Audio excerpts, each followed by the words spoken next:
sual te nga mo van ram ban tuk len hi mun gau se thi dia ni then lan tia ni tin bai bol rele la do sak ti leng mang chung khar pum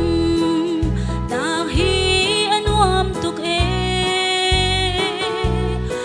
nole boy nak chan zai man a khau lo chung khara jisu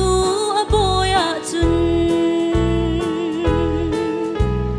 jisu chau hang tu chung khar kan si nu chun run in a boy nak a khau lo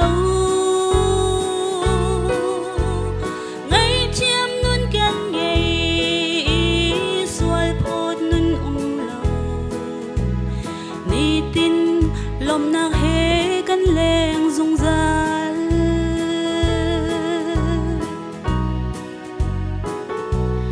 nu leva kar lak i pal sual mi zong a dot nak bia nem he nun gan ichim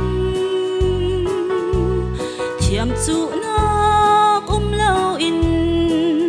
kay ma kapal kanti ngay thiam hal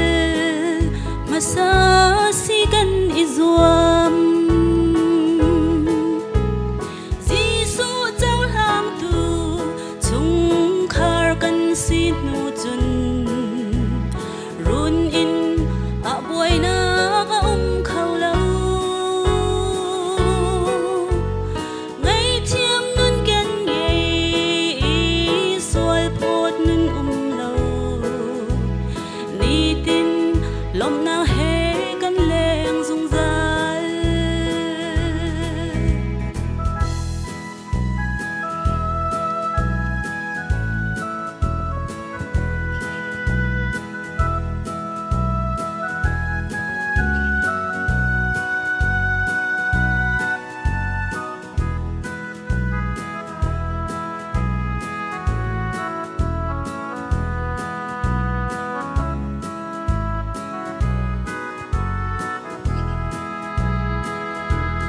Sing tu nu le panun a dot nak nu chun fa le cha ro sum big tu a si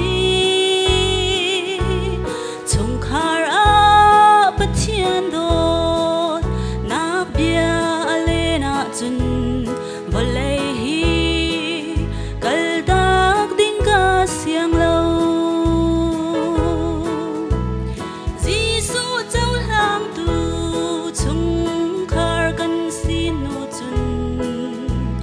run in a boy na ka khau lo ngay thiam nun gen nge sual phot nun lo ni tin lom nak he kan leng zung zal jisu chau hang tu chung khar kan si nu chun run in a boy na khau lo ngay thiam nun